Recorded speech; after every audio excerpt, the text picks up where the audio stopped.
Hello guys, ഇവിടെ കറുപ്പാലമ്പലത്തിൽ ഉത്സവമാണ്. അന്നദാനം ഉണ്ടെന്ന് ഞാൻ പറഞ്ഞ കൂടെ കയറാം. കുറച്ച് ഇതൊക്കെ കാണിച്ചു തരാം.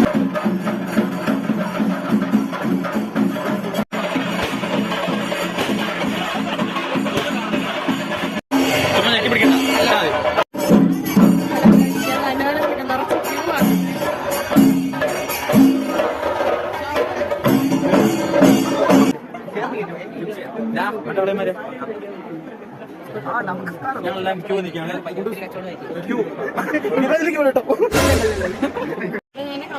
ഇത്ര നേരം ചോറ് കിട്ടി പറഞ്ഞേക്കുന്നത്. ഇവനല്ലേ വാവല്ലേ? അല്ല ഞാനും യാദവുണ്ട്. യാദവ് രസമുണ്ട്.